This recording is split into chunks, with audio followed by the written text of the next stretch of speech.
Are you a small business owner struggling to nail down your brand voice? Have you hired copywriters only to discover they couldn't capture your messaging? If that sounds like you, then you need to download my free resource, Discover Your Brand Voice in 3 Easy Steps. Once you complete these simple prompts, you will have a solid foundation for producing your business copy, whether you decide to write your own content or outsource it to a professional, like, say, me. As an added bonus, you'll be automatically subscribed to my email list where you can learn more about my writing services and receive weekly updates about my podcast, Emotional Abuse is Real. Head over to the link in the show notes to grab Discover Your Brand Voice in 3 Easy Steps today. Trigger warning, this podcast episode features discussions of emotional abuse and coercive control in the LGBTQ community.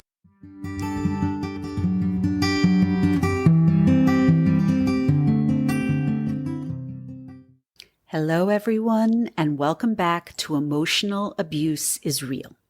I'm your host, Serene Leeds. I'm a professional writer and storyteller, and I'm so glad you're here. On today's episode, I welcome Jennifer M.D. Cox. Jennifer is a fiction writer, a licensed mental health counselor, a parent, a spouse, and a member of the LGBTQ+ community who identifies as pansexual. According to the Trevor Project, the definition of pansexual is, quote, an attraction to people of any gender or to people regardless of their gender, with the prefix pan coming from the Greek prefix for all, unquote. Jennifer and I covered a lot of topics throughout our conversation, but in particular, we focused on an emotionally abusive relationship she endured while still a college student. One of the many reasons why I am so glad to have Jennifer as my guest on the podcast today is because while she is certainly not my first LGBTQ+ guest, she was able to shed light on an important facet of emotional abuse that certainly isn't talked about enough. That domestic violence does indeed occur in the LGBTQ+ community. What adds to the complexity of this issue is that due to the prevalence of homophobia, there is an understandable protect their own vibe within the community. What I learned from Jennifer is that members of the LGBTQ+ community are at an increased risk for emotional abuse because many are already cut off from their families due to homophobia. Since they are more vulnerable, it is imperative that we keep telling these stories of abuse. Also, as the author of the novel Getting to Know You, Jennifer is trying to change the narrative about LGBTQ+ relationships and emotional abuse. But as always, before we get into the episode, I have a few quick announcements. Please make sure you're following me on Instagram and on Threads at Serene Leeds Writes. That's SarenLeedsWrites. And that you're also subscribed to this podcast on either Apple Podcasts, Spotify, or YouTube. Also, don't forget to support Emotional Abuse is Real by leaving a 5-star rating and by writing a review over on Apple Podcasts. I'd also like to remind you that Emotional Abuse is Real still has a Buy Me a Coffee page, and donations are always welcome. That's because this podcast is a one-woman operation, and your donations help support the podcast's production costs. Finally, I wanted to let you all know that I'm still looking to fill a couple more episode slots for December 2024. If you're interested in sharing your emotional abuse experience on this podcast, please either DM me on Instagram, email me at hello@sereneleadswrites.com, or fill out my quick and simple application form. I've left links to my Instagram, email, the show's application form, the Buy Me a Coffee page, and my free download, Discover Your Brand Voice in 3 Easy Steps, in the show notes. Anyway, without further ado, here's my conversation with Jennifer M.D. Cox.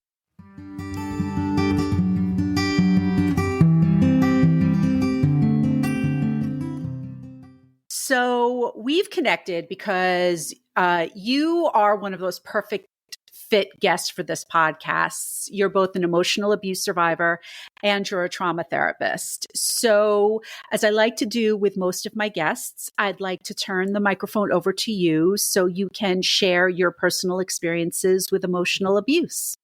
I'd love to hear your story.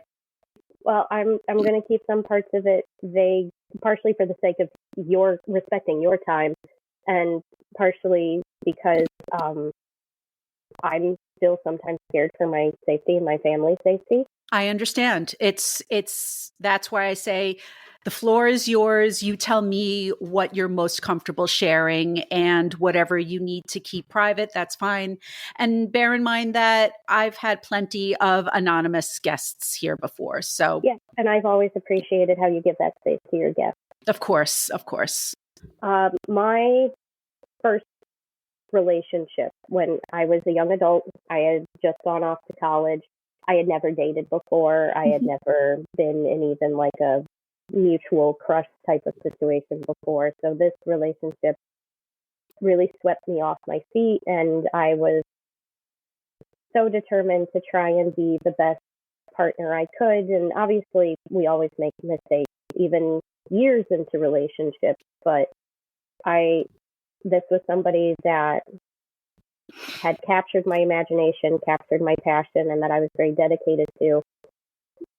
Over time, the relationship became actively emotionally unsafe and I recognized that my partner was struggling with some mental health. I recognized that my partner hadn't always had positive relationships in the past. I recognized some very real hurt that my partner was experiencing. And I think, like many of the people you've talked to, because I saw the person I loved hurting, I was more determined than ever to stick it out, more determined than ever to be that consistent person so that it would be one less hurt, and then my partner could heal and my partner could move forward, and then the payoff would be that I'd get to have the healthy decades afterwards with this person that I love. Yeah. But my partner didn't see it that way, because so long as things were unstable, so long as I was constantly questioning myself, so long as I didn't have that sense of self-worth to be in the relationship, my partner felt empowered. My partner felt some aspect of control and an ability to protect herself, I suppose. So the emotional abuse took forms of undercutting my academic skills. While I never I never cut my grades or anything. Like, I maintained my grades, but anytime we were in a shared class together, which was always at least one class a semester for some reason, it just kept happening. If I got a better grade on the same assignment, that would always cause a problem. There would be there would be screaming. A lot of the emotional abuse was like the actions would be directed towards herself. So there would be the self-harm or the threats of self-harm, threats of suicide, threats of, so for example, if I got a better grade, it would be, well, I must be stupid because you managed to get a better grade than me, which is really just a roundabout way of saying that I must be stupid. But, you know, emotional abuse, one of the things I learned over time, emotional abuse isn't rational. It's not logical. If it was rational, it wouldn't really be as capable of hurting you as it is. The intention is to really shake up your reality. So the grades were one way, but it was also like my identity as a member of the LGBT plus community. I identify as pansexual.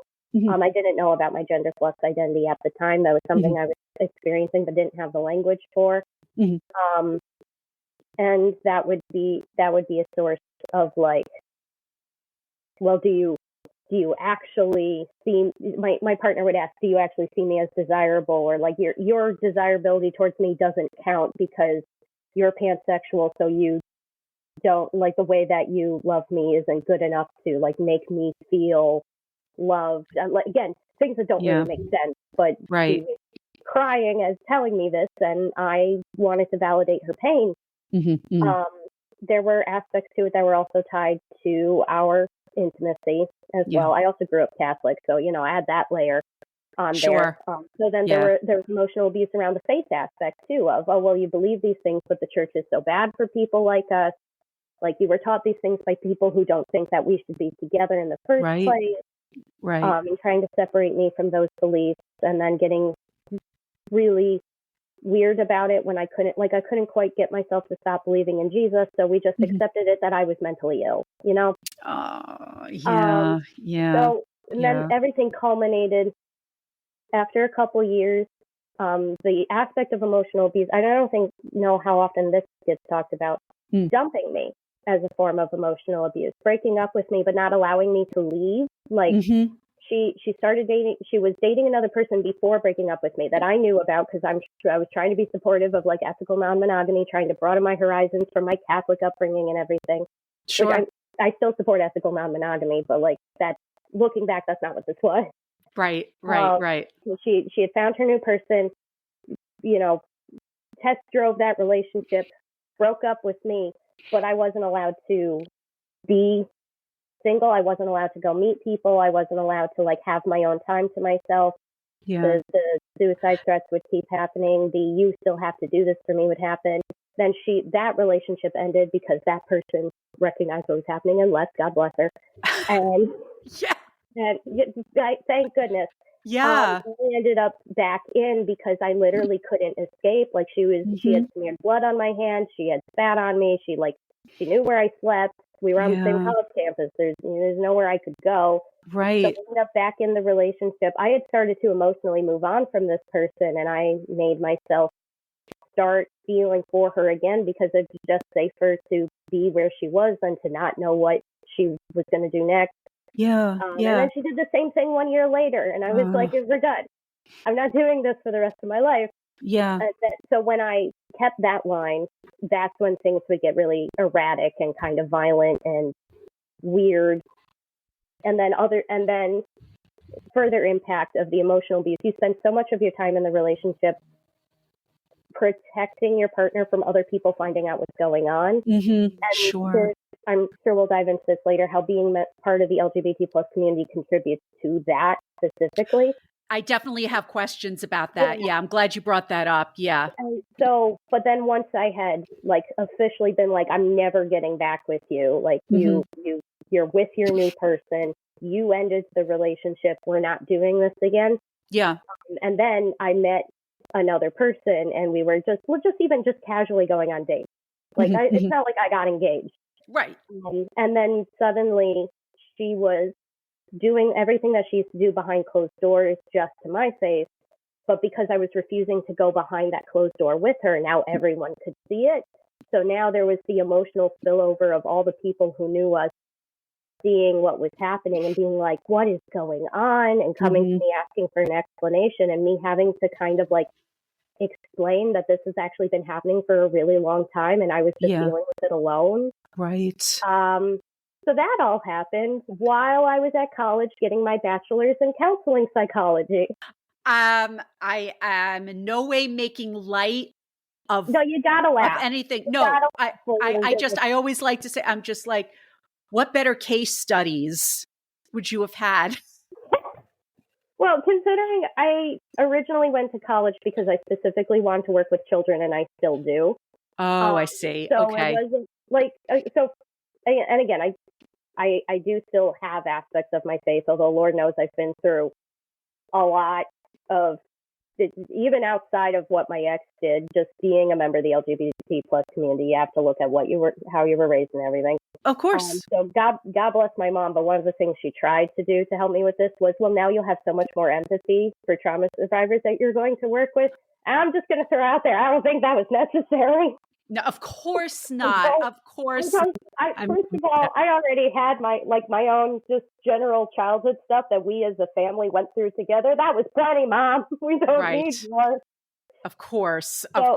Yeah. But I will say that now that I do still work with kids, but I went from working in a residential centers, which I loved, to foster care, to now I'm in an outpatient community agency that, in addition to the therapy I do and some other programs, we have a domestic violence advocacy program and an LGBT plus advocacy program, who often work hand in hand.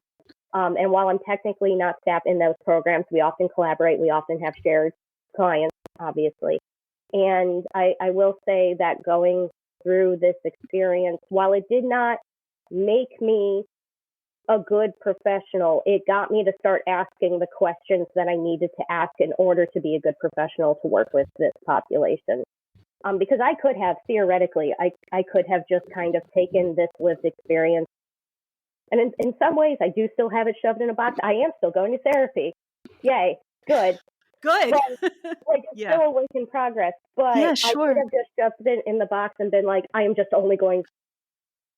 to try to only work with kids. You don't get a ton of choice in this field. So, like, I'm never going to touch this ever again. But I tried to learn more and recognize, like, if it's, you grow up being told, like, here are red flags to look for, and that wasn't enough to protect me. So what else are we not talking about? Okay. Well, then I'll throw that back out at you. What else are we not talking about? We're not talking about domestic violence in the LGBT plus community. All right. So let's, all right. So great. Perfect. Now we're going to segue into the questions that I have. So what needs to be talked about when it comes to that topic? And I mean, again, because I'm not in the community, are there different types of things to look for? Yes and no. Okay. So let's start with what do we need to talk about? And this is going to kind of sound obvious, at least for you and your readers, because you're already, or your listeners, sorry. Yeah. You're already so attuned to the need to increase the awareness of emotional abuse and emotional violence. Yes. But as you know, not everybody is as attuned. As a society, we aren't as attuned to that.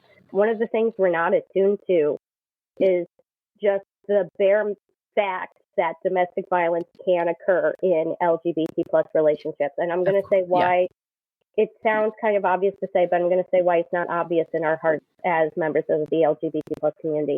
Mm-hmm. We realizing that you aren't straight or cisgender or fit those other like cishet normative structures, as you're going through that very layered, complex process, which can include grieving the life that you thought you were going to have, that was going to be so much simpler, or grieving, like, if your family is not supportive, grieving the relationships that you were supposed to have there, being able to embrace your identity and then embrace the LGBT plus community and being able to embrace having that safe space where you're supposed to fully be yourself. It is a wonderful thing. We don't outright talk in that narrative about how LGBT plus people can be just as harmful because we're humans. Yeah. And humans suck sometimes. Yes, they do. No matter their gender, no matter their sexuality, humans just do suck sometimes. And when the deeper you start getting into the LGBT plus community, that's when we slowly start having conversations, at least on a local level sometimes, of recognizing there's this one individual in our local community. And if you get to that point, being able to maybe identify, here's one person who's, because they were hurt people. But before you even get to that point, you're going through this narrative of we as a community are being hurt by society. We're being hurt by the patriarchy. We're being hurt by homophobia and transphobia. Yeah. So we need to band together. What that ends up leading to is this need to protect each other and kind of assume the best of each other.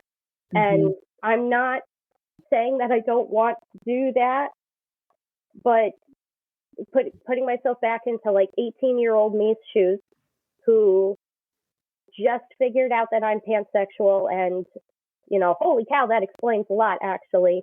And I'm excited to learn all about this, and I'm excited to be accepted for who I am.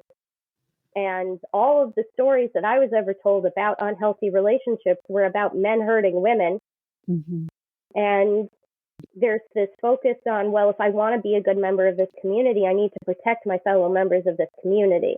So then when a member of that community, especially someone that you start a romantic relationship with, becomes harmful and starts acting in harmful ways, your first instinct is to protect, not just because you care about them, which there's already, even in like cis-normative, heteronormative relationships, there's already a phenomenon of protecting your abuser for a variety of reasons, safety reasons, Sure. emotional reasons.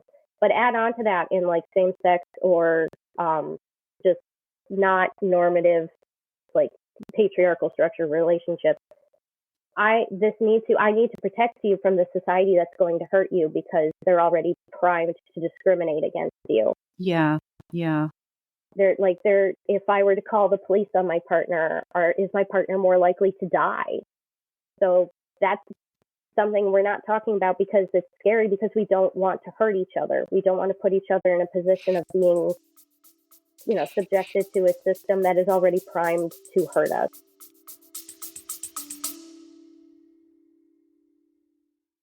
Hello, hello. My name is Sage, and I'm here with my good friend Emily to tell you all about an explosive new podcast called Watch Me Do It. That's right. Sage and I are here for you from the west side of Los Angeles, where we dish out all of the tea about our real life dates, relationships, hookups, friendship breakups, careers, and more. It's real, it's a bit raw, and completely unapologetic, all about being divorced and single in your 40s. Dive in with us every Tuesday, where life gets delightfully real. You can find us on Apple Podcasts and Spotify. Subscribe and share now.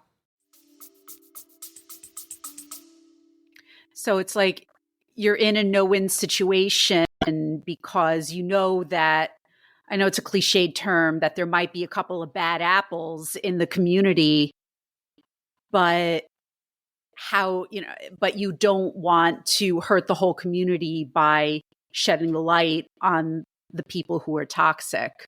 Right. Yeah. When I was in that relationship, or not even in, just when I was in the whole breakup things getting weird relationship, and there were points where I could have pushed things farther with, the dean of students did have to get involved at one point, and I could have pushed things more. I could have tried contacting campus security at certain points, and I chose not to.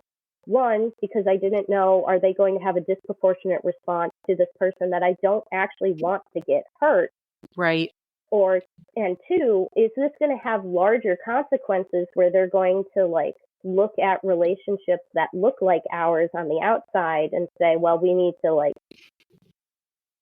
make sure this situation doesn't happen again. And then was the hammer going to come down in some kind of, how is this going to look publicly?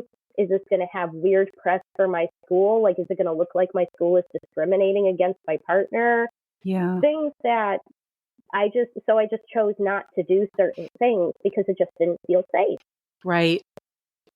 It's all of these extra layers that you, as a member of the LGBTQ plus community, have to think about that we heteronormative people don't have to. And at least not from that aspect. Yeah. I want to acknowledge that BIPOC couples, you might have to have a similar concern, particularly when it comes to things like police response. Yes, but absolutely. Yeah, that's a really good point. This is the language that, in terms of same-sex relationships, my partner was not, gender conforming. So is my partner going to be treated differently because of that? And all these extra, like I said, all these extra things that you have to think about, and all you're trying to do is protect yourself. Right. And I think there's a piece of that reflects back on the nature of emotional abuse itself, regardless of gender and sexuality, where the emotional abuse works because you have emotions invested.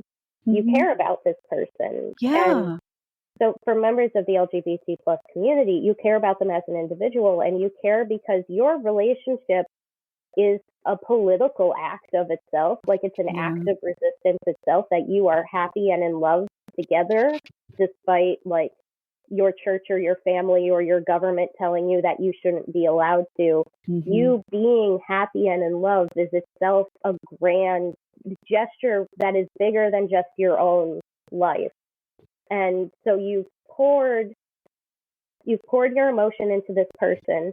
You've poured your emotion into what this relationship means beyond just you. Are you just going to walk away from that? Mm-hmm. Mm-hmm. Yeah. In a case like this, it's not so easy. And not that it ever is, Right. but in particular because like you're out to prove in a way that you have every right to be happy together. Mm-hmm. And then a very savvy abuser can then use that against you and say, well, you're just giving into homophobia if you don't fight for this relationship, or you're not being a strong enough ally to me, or are you even the sexuality you think you are if you give up on this relationship? Just being able to tie this to your sense of self, which is already a key factor in emotional abuse. Mm-hmm. But here's a new way to do it. Right, exactly. So what has your healing journey been like? I know that a lot of it has to do with your writing, and I would love to get into that. It's been tough. It's still ongoing. I don't know if it's ever going to end, which I'm going to be honest, scares me because I'm tired of crying. I'm tired of the nightmares. I'm actually diagnosed with PTSD because of this relationship and the flashbacks and the symptoms, and it's exhausting. I'm very fortunate that I'm in a work environment that knows that about me and supports me with that. And it's so important. Yeah. It's huge. And it's, ironic that the mental health industry often is not the most supportive of the mental health of its workers, but that's a whole separate rant that I could go on. Whole separate thing. I'm now in a very good place. I've had worked with wonderful people. That's great. That's great. No, and I'm glad that you're being so transparent about this because, first of all, it's hard to get people on this podcast because they're not in the right emotional place. Right is not the correct word. They're not in. I shouldn't just. It requires a foundation of safety, and there are aspects of that relationship I still haven't told any of the therapists I've had in the past several years. And I've had gaps in the time where I've had therapy just because of access and the pandemic and things. So there are aspects that just don't feel safe. You spent, no matter how long that relationship was, whether it was months or years, you spend so long with this other person drilling into you that this is not safe to talk about. Not safe to talk about with them. Definitely not safe to talk about with other people. Yeah. Unlearning that. Difficult is an understatement. Because to tap into my trauma therapy background a little bit. Yeah. Trauma is not, as you may know, trauma is not the event. Trauma is the impact that the event has on your brain. Yeah. It literally rewires you. And if that's a short-term thing, we call it adjustment disorder. And if it's a long-term thing, we call it PTSD. And I've got this whole little not so little purple book that'll tell me what label I could throw on you for certain. And I'm also lucky I work in an agency that doesn't have to emphasize diagnostics because we don't use insurance for billing, which is great. But that's a side note. But it helps us be able to work with you from that human first perspective instead of the what does the insurance company want first perspective. Yeah. Oh yeah. It's great. Great. Yeah. Your brain had to relearn and unlearn and then newly learn so many things to try and keep you stable and alive through that situation. Yeah. This person that was important to you has this bizarre view of reality that you have to learn to map out for yourself and force to make some kind of sense so you can try and predict what to do to keep them and you safe. And then when you step out of that, and the rest of the world has its own bizarre reality sometimes, but generally speaking, yeah, usually though is not going to line up with the bizarre reality your ex gave you. Yeah.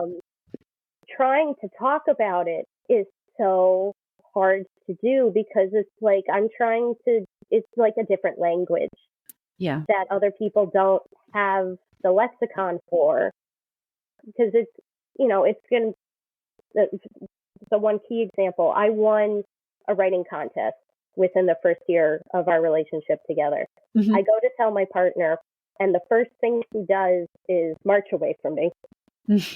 And then the second thing she does when I catch up to her and ask what's wrong, because I thought maybe she was having a bad day or something, is scream at me. Because what I was supposed to do was tell her about the writing contest, which all the students got an email about. So it was somewhere in her inbox. But I was supposed to tell her about the writing contest because if I told her and she did it, she would have won. So I'm explaining this to you. And after being in that relationship for as long as I was, that weirdly makes sense to me. Yeah. That's a great example. And I'm so glad that you used it. Yeah. People are going to be like, that's not logical. Right. But that's what your life was like. Right. And I'm glad that you gave that example. What I was trying to say before is I'm glad that not glad, but that you can't come on and say everything's fine now. It's going to be the healing. That's why I say healing journey, healing process, because no one who comes on this podcast is going to be like, everything's just fine now. And if that's what they say, I'm going to be like, you sure? Well, if that's what they say, you're going to be like, in a year or so, something's going to hit and it's going to hurt, and just know that you're welcome back when you need to. But that's a good way of saying it. Well, if you were to just be a fly on my wall looking at my life right now, mm-hmm. Theoretically, if humans operated on pure logic and math, which would be a much less interesting world anyway, because we'd have much less art and everything. But if we operated on pure logic, my life looks like everything should be fine. Mm-hmm. I have a spouse who is very supportive of all aspects of my identity and supportive of my work and supportive of my creative pursuits and supportive of just who I am as a person, and who has filled this home with things that we both mutually love, where we're allowed to love it together without one of us being better and it always having to be, my partner. I have a child that parenthood was a huge thing for me. That was another aspect I was using the emotional abuse at times, because parenting in the LGBT plus community is already complicated enough. So let's add more on to that. Yeah. But I have a child that I love and that I am very dedicated to, and that I'm able to build a life for. I'm able to pay the bills with my job, working through a nonprofit, working with people that I really enjoy working with. I have a cat on my lap right now. That's cool, right? That is very cool. I love that. And yeah. So there are, and for the record, all those things do give me joy. And I still have the nightmares.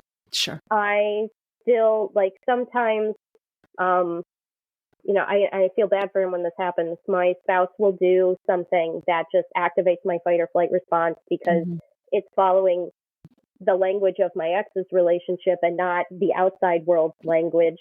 And I take hours sometimes to bring myself back down from that. And then I'm not a super helpful partner or parent during that time. And then that leads to me beating myself up. And I have to try not to do that, because that just makes it worse. And then there's times, less often, work tends to be my safe place because I just get to focus on everyone else's emotions and I don't have to think about mine, that's the biggest part my therapist is working with me on. Sure. But, at work, I'm put the therapy hat on and I get to really focus on the lives of these people I really care about and not think about me for 8 to 9 hours at a time. But there are times where I come back home and I'm not very good at turning it off. Mm-hmm. So then it gets kind of muddled where it's like, well, how can I help these people when I haven't even finished being able to help myself? Mm-hmm. Which isn't, every professional will tell you, or will pat me on the head and be like, you're doing great, you're doing fine. So healing is very much it's not linear. It doesn't really have a finish line. And so I'm going to bring this back into the writing because that was what you asked me about a bit ago and I derailed a bit. That's okay. I've been writing stories forever. I remember coming home from kindergarten and starting to write my own fairy tales and stuff. I knew I had to write from the moment I could read. So I've been in like writing clubs and I mentioned the writing contest even when I was Yeah. in college. I have a minor in creative writing because my English teacher in high school told me that if I didn't, he would haunt me. Miss Felches, I did it. You can rest in peace. Thanks. But he was a hoot. I love him. When I was a kid, fantasy was always my main genre because, escapism. Sure. But when 2019, culmination of things happened. First of all, for context, when I was in high school, I had a friend ask me, can you write a lesbian love story where no one dies at the end? And if that sounds like a weird question, I just want you to remember what LGBT plus representation in 2010 looked like. Glee. It was Glee. Very different. That was all we really had at the time. And I, at the time, still thinking I was straight for some reason. Looking back on it, it's pretty obvious. But, Catholic household, Catholic school.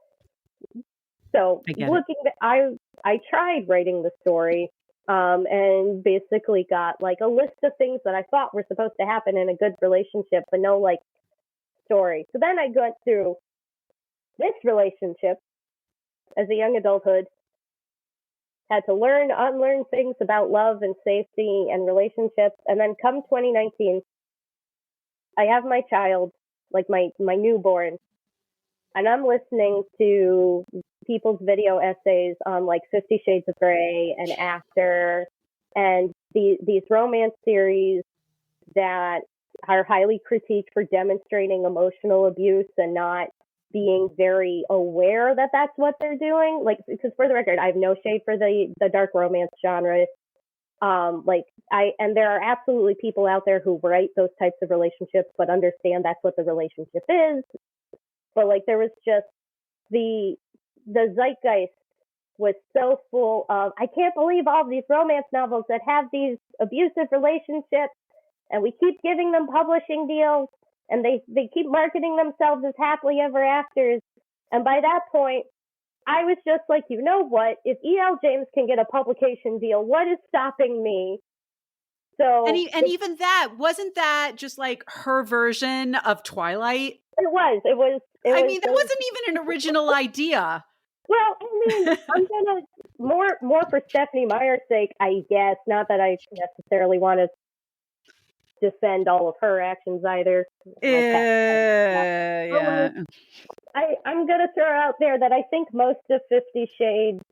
I feel like 50 Shades of Grey has a lot more to do with E.L. James' weird ideas about misogyny and relationships than it has to do with vampires.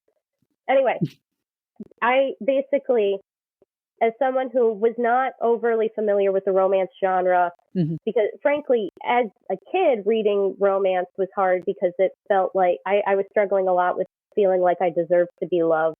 And then after my relationship, it hurt because list of reasons.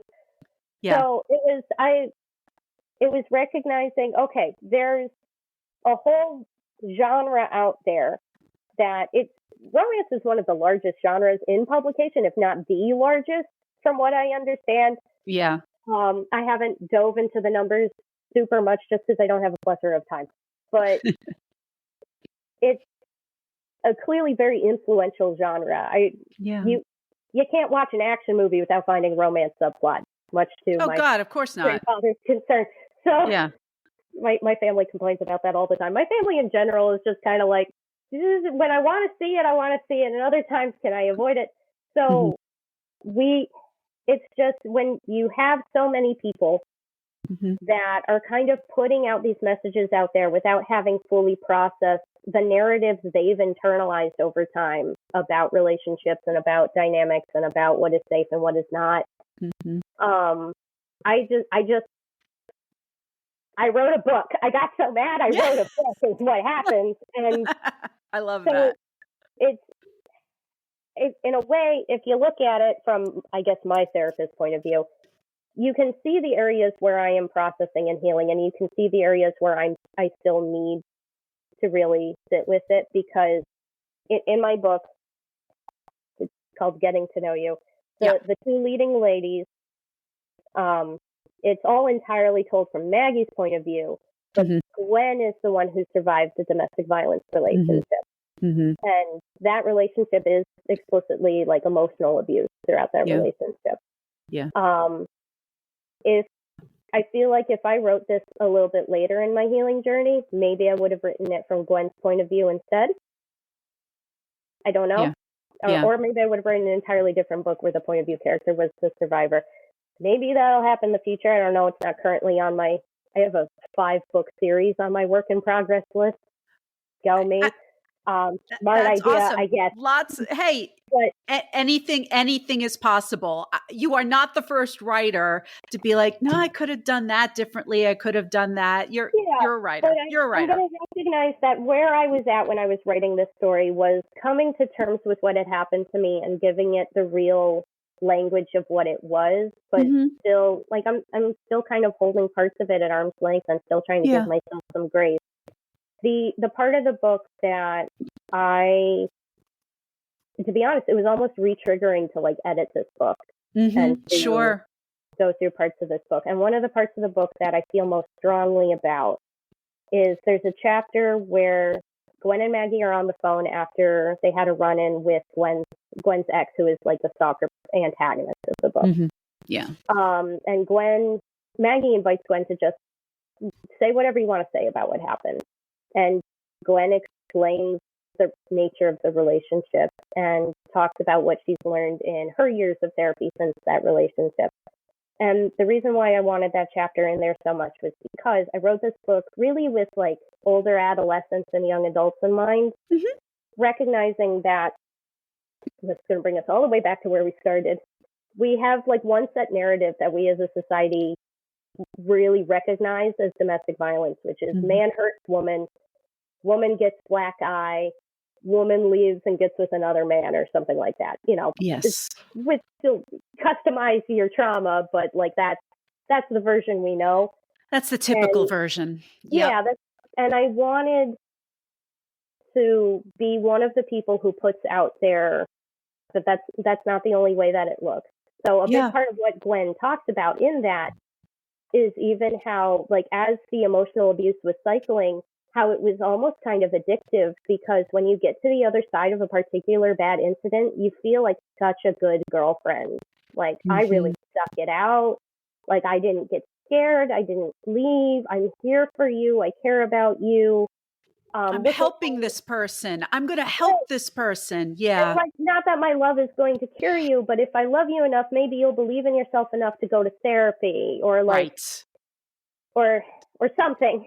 And Gwen tells Maggie, because Maggie says, well, that makes sense. You cared about her, so you stayed, and like, it makes sense that you wanted to provide that stability. And Gwen goes, no, it doesn't. It made sense to me at the time, but if staying there just meant keeping it the way that my ex wanted it to be. Like, I was in tears, I was falling apart, but my ex was thriving. This was what my ex wanted. Why would she want to change it? So that was hard to reread. In the writing it was actually pretty easy. It just kind of flowed out of my hands. Editing it was always hard because it kind of meant me having to acknowledge what I had written. So you had to actually go back and think about what it was. Right. Yeah. Right. And make sure it was grammatically correct. Well, that too, but you know, that could be painful too. But you know, no, it was. Yeah. I'm glad I put it out there. I'm so happy that I'm going to do a shout out for 9 Star Press. They're an indie LGBT plus publication. Raven runs the whole thing. So there's like there's one person that maintains it, and then a handful of editors and proofreaders, and then this like family of LGBT plus authors. And there are a number of us, I'm realizing as I'm going through the catalog, who have gone through some pretty painful experiences and are putting our stories out there. And actually, I had tried self-publishing this. I am not a self-publisher. I don't have the skills for that. But when I started into the indie author community and realized but there are so many creatives out there, authors, webcomic artists, etc., who are having a very similar experience to me of there's like one dominant story and we're trying to challenge it and help particularly younger people, but just anyone. Like I market my book as for teenagers, young adults, and heartbreak survivors of any age. Anyone who just needs to know that your version of the story isn't alone. It's yours. It's uniquely yours. No one's going to live it the same way you lived it. But we're out here. And then hopefully for young people who might be going through this next, know that you can come find us. It's been such an emotionally rewarding journey to be joining that indie creative community and see all the other people who had the same response to like 50 Shades of Grey as I did and went, I'm making my own. I love that. Seriously, good for you, because we need to challenge the, like you said, the one dominant narrative, because there are multiple is still a small word for how many different types of these kinds of stories that are out there. So I want to give you an opportunity to tell listeners where they can get the book. If you do want them buying it from Amazon, if you don't want them buying it from Amazon, what is your Okay, the short answer. Everyone is different. That's why I bring that up. Yeah. No, I appreciate that. The short answer is I want you to get the book where you can access it. Like, by all means, like submit a request to your local library. That's a thing. I love libraries. Dude. I love libraries too. And that is absolutely a thing. Actually, I have a friend of mine who she just posted on Instagram 2 days ago. She literally walked everyone through how to submit a request for an audiobook that she wanted from her library. So there are people out there doing that. But like I said, all writers are different. So I want to give you the opportunity to say what your preferences are when it comes to your book. Yeah, it is available on Amazon. If you want to get it in paperback, you have to look to one of the bigger retailers because you can't get it from paperback from my publisher directly, unfortunately. Okay. So you can get it paperback through Barnes and Noble. So that's good. That's an option. But if you're interested in ebook, I'm going to tell you don't bother doing Kindle or Nook. You can get an EPUB file from my publisher site directly. Which is 9starpress.com. And then in terms of paperback, whatever is most accessible for you, I'm like, no moral consumption under capitalism. I want Amazon to be dismantled and not turned into a monolith? Yes, but like, it's not happening tomorrow. So take what, I don't know, do what you can. It's a good answer. Yeah.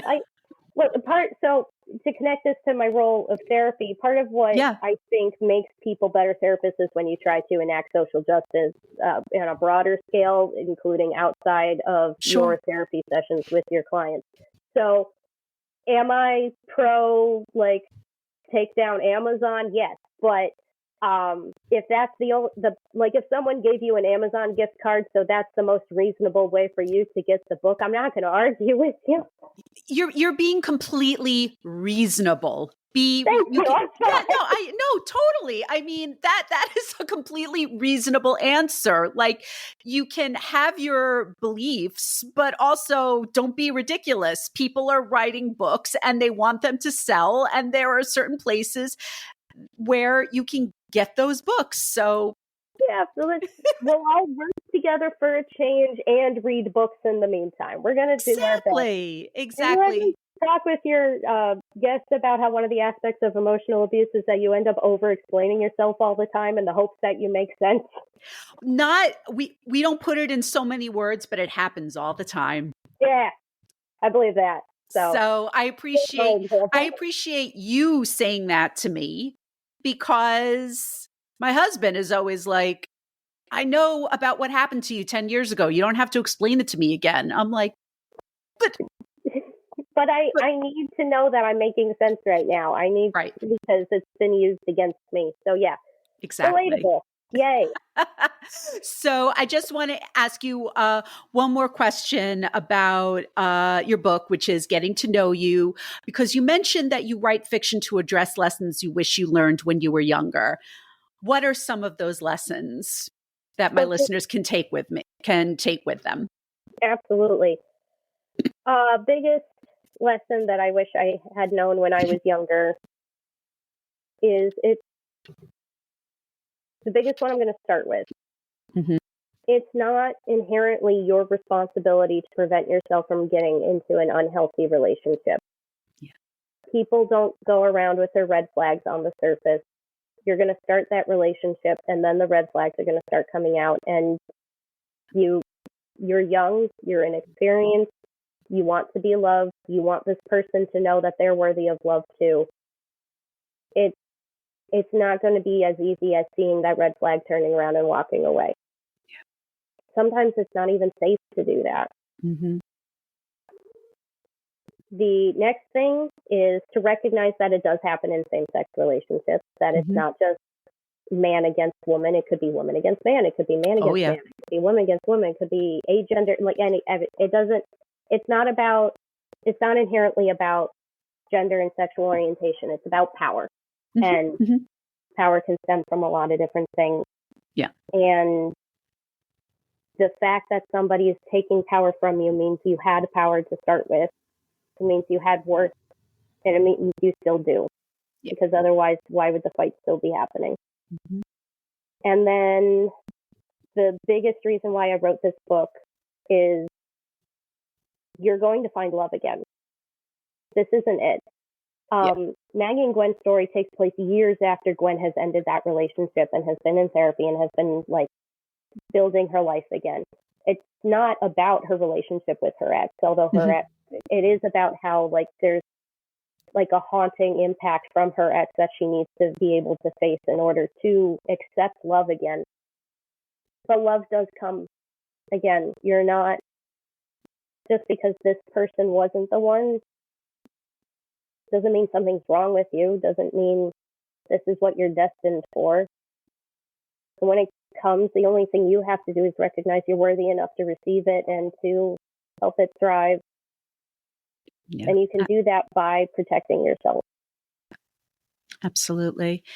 And finally, is there anything else that you want to share that I maybe didn't ask you about directly about emotional abuse and the LGBTQ community?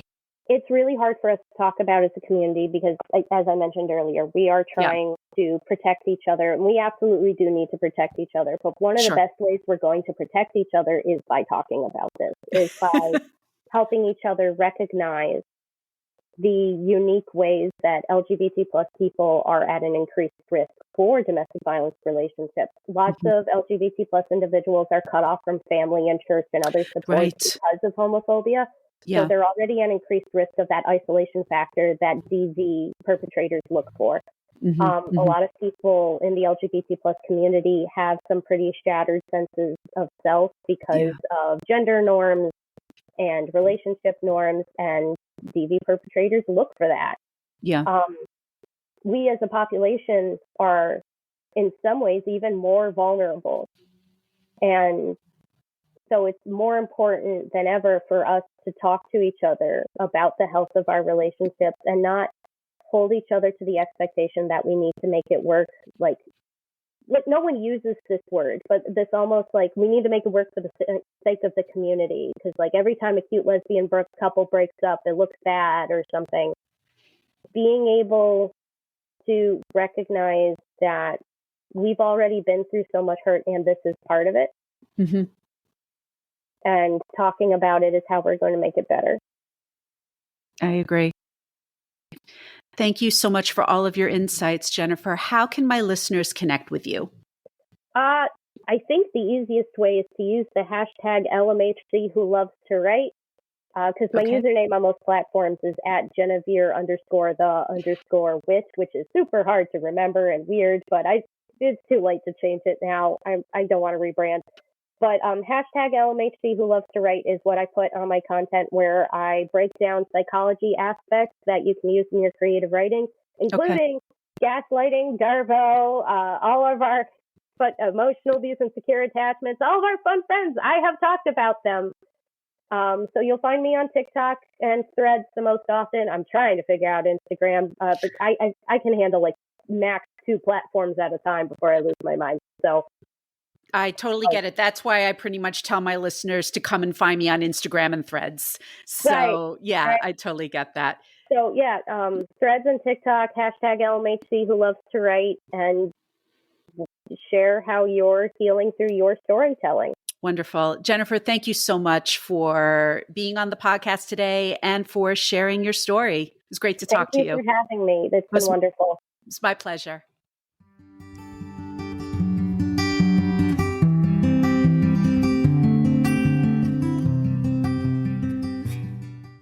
Thank you for listening to my conversation with Jennifer M.D. Cox on Emotional Abuse is Real. If you would like to connect with Jennifer or purchase her novel, Getting to Know You, I've left links to her social media and to her publisher's website in the show notes. If you would like to be a guest on the podcast, please reach out via email at hello@sereneleadswrites.com, through Instagram @sereneleadswrites, or fill out my guest application form. Please note that this podcast should not be used as a substitute for professional mental health services. If you are a victim of emotional abuse and need help, please call or text the Suicide and Crisis Hotline at 988, or call the National Domestic Violence Hotline at 1-800-799-7233. You can also text START, START, to 88788. Once again, don't forget to subscribe, rate, and review the podcast on Apple Podcasts. Follow me on Instagram and on Threads. Consider buying me a coffee, and go grab my free download, Discover Your Brand Voice in 3 Easy Steps. Thanks so much for listening, and I'll see you next time.